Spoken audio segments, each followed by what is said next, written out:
Welcome to 100 Yards of Football, and this is our special community segment show. I'm your host, Bobby Butler, and today we have an outstanding guest. He's a McEachern High football star receiver, Mr. Caleb Brown. Caleb, how you doing today? I'm doing good. How are you? Man, awesome, man. I tell That's you, man, I'm good. so fired up about this show today. Yes, Want sir. to let the people know a little bit about you. You've been playing high school football since what, 2017? A long time. Yes, sir. Okay. And Yes, sir. so you're playing in one of the best football programs in the state of Georgia, in McEachern High School, out there in Powder Springs, Georgia. And if you don't know where that is, that's in the metroplex of Atlanta, a little north of Atlanta. And so let's go ahead and start, man. I'm reading your profile, and I like what I read when I read this. Your profile says, first of all, you're the only returning starter at the receiver position. Yes, sir. And here's what I like about you. When I watch your tape, you play both outside, you play slot. You can play anywhere, right? Right. All right, that's cool. All right, and so you're a dedicated student in the classroom, which is big. Absolutely. You know, the first thing a college coach do when they come to visit you at the high school is do what? They Ask for go to the grades. guidance counselor, right? Yes, sir. And they want to find out about your grades. So you're a great student, right? And here's what I like about your profile. It says that you're a teachable player on the field and you're committed to the team. See, that's big for me because, see, team is more than anything, right? Right. I mean, when we come together collectively, what we're trying to do is go together for this common goal. Whatever our goal is as a team, but we got to come together to do that, right? And so you've got to Absolutely. be committed to the team to do that. If you have too many individuals on the team, it's not going to work out. Right. Right. It's not going to work out. And then I like this too, what it says about you, said you lead by example on and off the field. There's no such thing as being a leader just on the field. I mean, Right. you got to transcend off the field because your buddies, you're hanging out with them, and they're not going to always make the right choices in life, right? You're right. Right? And so sometimes you're going to have to snatch them out and say, hey, look, we can't do that, man, because we're trying to do something together. We're trying to go somewhere. That's awesome. And I like this. It says your attitude is to never allow anyone to outwork you. Yes, sir. I like that, man. That says all I need to know about you, right? So Yes, let's sir. talk about it a little bit. Let's get into it. Let's start out by saying you are a true student athlete. You seem to understand what that means. You have a 3.37 GPA, Yes, sir. right? You have a qualifying score on your college admissions exam. You're graduating the class of 2021, and you just start grinning. You're excited about that. Yes, sir. Absolutely. So let me ask you this about school. What is your favorite subject in school? My favorite subject in school would probably have to be math. Math? Yes, sir. All right. You know what they say, if you can count money, you can make money, right? Absolutely. Yes, sir. That's powerful, man. So when you go to college, what do you want to study? What are you going to major in when you go to college? I wanted to major in business and finance. Primarily, I wanted to go into real estate. Actually. Awesome. Yes, sir. It's like you got a plan. Absolutely. Like you got a plan. Well, that's neat. Well, let's get into it, man. So in 2017, you were Offensive Player of the Year. You scored over 15 career touchdowns in your career at McEachern. You have a 19.4 average yards per catch, man. That's amazing. So how many times I want to throw you the ball, right? You were voted by Born to Compete as one of the players to watch. You were also invited to the Hawaii Tiki Bowl 2020, right? Sir. That sounds a lot to me, man, about you. And so when I look at your stuff, man, I just smile all the time, man, because a lot of it, is common with my own life story. So when I look at your measurables, right, it says you're 6 feet, you weigh 164 pounds, you bench press 240, you squat 350, and Yes, you sir. run 4.540. All right. Yes, sir. So when I look at that, I laugh because when I came out of high school, I was 5'11", Mm. and I actually lie about my weight. And they used to lie in the program for me like I was 185 pounds. And actually, when I went on my first recruiting trip to Florida State, Mm.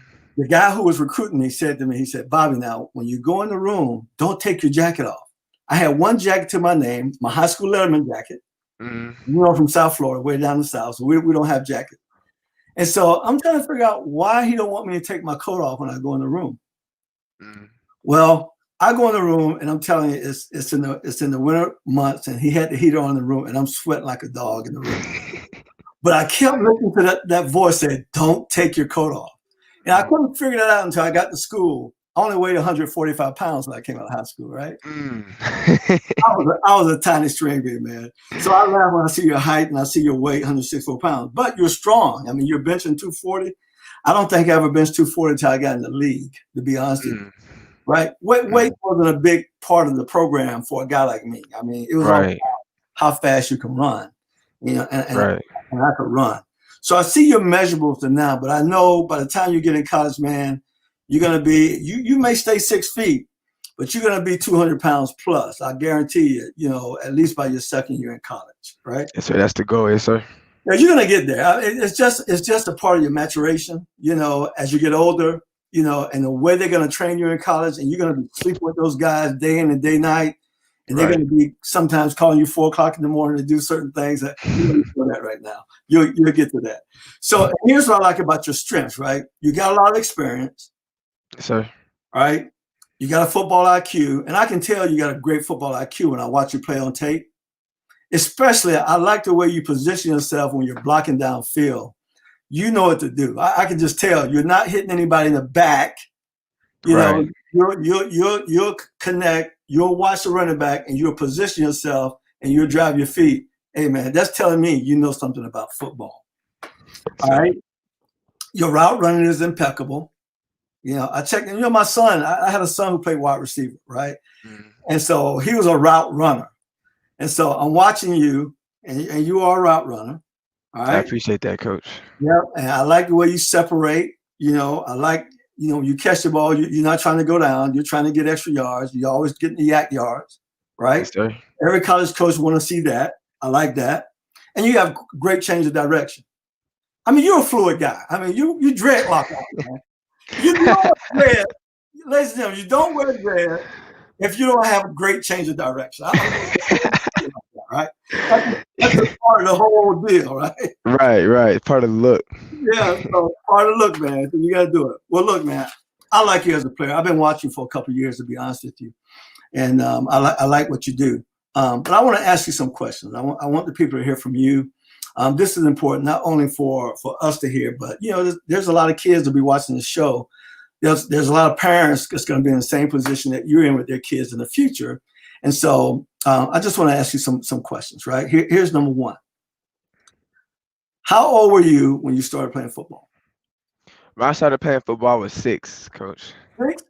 6 years old. All right, so I see where your IQ come from. You got real experience, right? Right. So what was the journey like from then until now for you? When I first started playing football, I realized that football to me was more of like, I would go out there, I would play, but I didn't truly find the love for the game that I have now until I took a year off. In 4th grade, I took a year off of football. I hurt my ankle a little bit, and I took a year off just, to get it 100%. Right. And during that year, I realized how much I actually love the game, and when I came back, ever since then, it's been downhill. Well, that's cool, man. I love that. So what inspired your love for the game? To me, when I go out there and I play, it's about competing, Absolutely. And I feel like the best thing about competing is when you go against somebody, you really find out about yourself, and all the work you put in, all the work you've, all the things you've done up until that point, you finally get to see in action, and that's one of the things I love. I love that feeling of, going up and catching the goal ball. When you catch dozens and dozens and dozens of goal balls in practice, and then you finally get to showcase that in the game. That's the best feeling. Man, you're making me smile right now because I'm feeling it all over again. Hey, listen, there's nothing like competing. Right. There's nothing like it. And I want to say this to you right now. We talk about competing. As you compete and as you start to go and next year you'll be competing on a higher level, right? Right. And the hope, I don't know if this is your hope, but from my perspective, I think you want to get everything out of the game you can get So if you move Absolutely. on the next level, you want to go to the ultimate level and compete again. I'm Yes, telling sir. you right now, Caleb, there's nothing like that. One day when you start playing, when you leave here this year and you start playing in college, you're gonna play against some guys that you watched on TV, and bro, Mm, it's gonna raise the game for you, right? yeah. Then you're gonna know, hey, look, I belong here, right? And so as you go up, you know you may be off for like maybe a game or two, but other than that, bro, you're gonna go to work Yes, because sir. you're used to competing at a high level, and that drives you. I like that about you, man. Good, that's good. So, what did you give up, or what did you sacrifice to play this game? I feel like the main thing that I sacrificed playing this game was time. You know, you dedicate so much time to your craft and so much time to getting better. You know, something that my coach always tells us is, you know, if you're only working within the hours of practice, you know, you're not really trying to get better because the real work is the dedication. You know, Mm-hmm. like what you eat, you know, what time you go to bed at night, you know, not being on the game, you know, getting your work done so you can play, you know, handling your business in the classroom.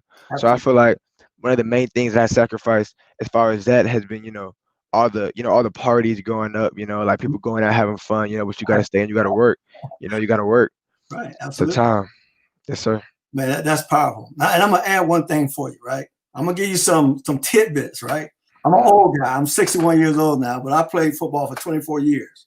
From the time I was a little kid, I started at 9. You know, 3 years in high school, 4 years in college, and then 12 years in the NFL. One of the things I want to tell you, start spending time. I'm quite sure you do, because you spend so much time.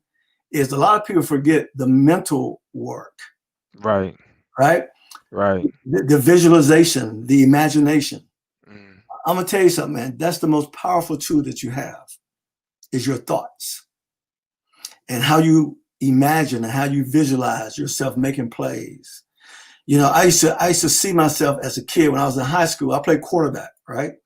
And I played safety. I played both ways back in those days. And so I used to everything I did, man. I used to envision me doing it. You know, I'll be in certain places and I'll be daydreaming. I wouldn't even be there. I'll be seeing myself doing these things out in the football field. And I heard Jim Brown say something years ago when I was a little kid. And you know, after a game, they interviewed Jim Brown, and they asked Jim Brown, "Well, man, how do you do that? We never saw you do that before." And he responded, "I've done it a million times." And they say, "No, Jim, you've never done that." He said, "I do it a million times in my head over and over and over again." right. So you got to see yourself doing the ridiculous. You got to see yourself catching those one hand catches, that those crazy things that you see some of those guys on Sunday make. You know, you got to Odell. You got to envision that kind of stuff. What Odell is Yes, doing, sir. what Julio is doing, man, and even take it farther in your mindset because I'm telling you, as a man thinketh, so is he. Right. Remember, get that working for you as well. Okay. Yes, sir. All right. So you love the game, you sacrifice a lot. So what is the driving force in your life with football? What is driving you?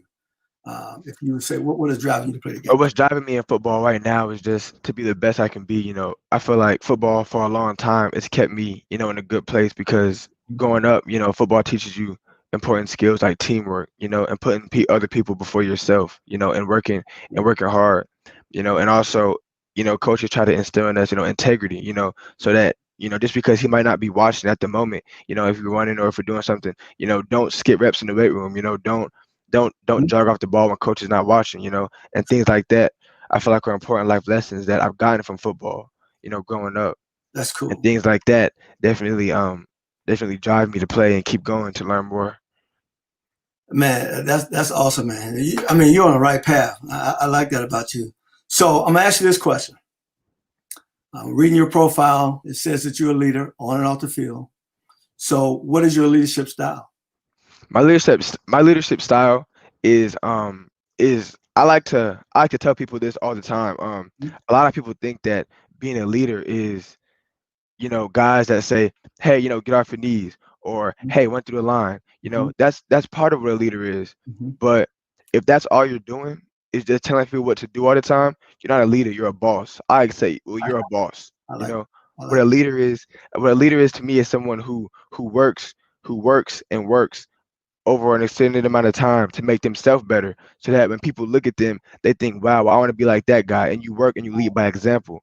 So Right. I feel like my leadership style will probably be the type, I work really hard in the weight room. I work really hard in every aspect of the game. Mhm. So that, especially like the younger guys coming up, they come up and they watch that, Mhm. and they can learn from that. You know, That's I awesome. feel like everybody on the team wants to say, it's easy to say before a game, hey, y'all go out there and do this, y'all go out there and do that, Right. But when it comes down to it, and you're really, under the lights, Mhm. people, they look confused. So I just feel like one of the most important things is just working hard as you can, and others will fall in line. Well, I agree with that 100%. My high school coach really pulled me aside one day, and I'll never forget this, man. I'm 61 years old. I will never forget this. You know, I'm a junior in high school. I'm starting quarterback. I started as a sophomore in the secondary, but my junior year, I became the starting quarterback. And so we used to run wind sprints at the end of practice. That was our conditioning. Mm, And so I'm running, and one day after practice, he called practice and he sent everybody up to the locker room. He said, Bobby, I need you to stay. I need to talk to you. So I said, okay. So after everybody went up, he said, Bobby, he said, let me ask you a question. He said, are you the fastest guy on the team? And I looked at him like, are you confused about it? Really? You asking me this question? Are you the fastest guy on the team? And I said, oh, I'm the fastest guy on the team. And he said this to me, man. He said, well, why are you in the middle of the pack when we're running wind sprints? And he followed up with another question immediately. He said, well, are you my quarterback? I said, Coach, I'm your quarterback. He said, well, I'll tell you one thing. If you start leading by example, he said, these guys on this team will follow you anywhere and we can win a state title. That changed my life, bro. It changed my so, life. And that day was the last time I was second in line to do anything. mm, The last day of my life, right? yes, And sir. it was true. They followed me everywhere. And even to this day, man, when I talk to my ex-teammates, they're still following me. It's amazing. It's powerful. It's powerful. It's powerful. So I love that. So let me ask you this question. What role does your family play in your success as a football player and as a young man? My family, they've always been there. They've always motivated me and pushed me. You know, through thick and thin. Through games that haven't gone my way, they've never, criticized or pointed fingers or tried to, you know, tell me. They're always very encouraging. They've been encouraging my whole life. You know, they're always someone I can talk to. A lot of times I feel like people can't talk to their parents, or they feel like, like parents might not understand. My parents have been very understanding, in this whole journey, and problems that I have, on the field and off the field. They're always there, and they're always there to, push me, and motivate. Listen, I'm gonna tell you that's the best thing anybody can have. I mean, Absolutely. and you're blessed because everybody don't have parents at home, supporting them and encouraging. And a lot of parents don't know how to. Right. They Right. just don't know how to. I mean, it's evident when you go to high school games, you go to Pop Warner games, youth football games, and the parents up there fighting. The parents up there, it's all about their kid as opposed Right. to a collective team and understanding. Like with my kids, if my kids would come home complaining, I'll say, "Look, bro, you got to go to work. Right. You got to go to work. So if you got to be 10 times better, go to work and be 10 times better. Just make it happen." Exactly. Don't give them excuses. And I won't allow them to be victims. Hey, it's all up to you. You can do anything you set your mind to. And so there's nothing like encouragement. When I was a kid, my parents encouraged me. My mom used to tell me, Bobby, there's nothing you can't do. Right. And I was a little kid, man. And so, and I was always dreaming since I was 9 years old of playing the NFL. And everybody would laugh at me when I would tell them because I'm telling you, I was just a little cat, man, right? Who Mm, had a big dream. exactly. And so I'm a believer that dreams do come true, and it don't matter how big you are, how fast you are, how slow you are, how small. It don't matter. If you got your mind right, and if you got your mind right, and you're willing to put in the work, because it's nothing like putting in the work. There's a great book called Outliers. Mm, If you don't know what it is, you like to read, right?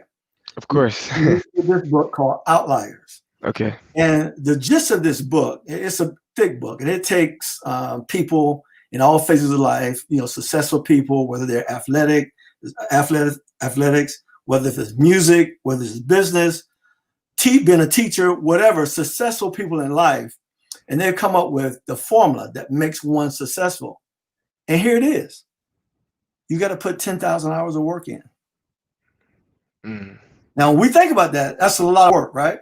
Absolutely. I promise you, you have put more than 10,000 hours of work in, right? Right. And when you start thinking about, you've been playing since you were 6, 7 years of age, right? And then when you add the mental aspect to it, you put in a lot of work. You put in a lot of work, you know, because there was some point in my life when I was just a player, and then all of a sudden it's like, man, I just jumped so far in front of everybody and became this dude, right?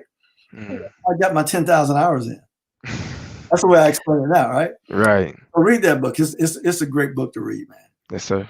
Hey, listen, man, Caleb, man, I wish you all the best in life, man. You know, yes, sir. Thank you. I think you're going to make some college very happy. Whoever you choose, you're going to make them very happy. And here's the thing I want to say to you, too. You know, colleges and the way they recruit is just crazy, man. You know, I've heard some crazy things from coaches. And I'm going to give you one real quick. I'm going to give you one.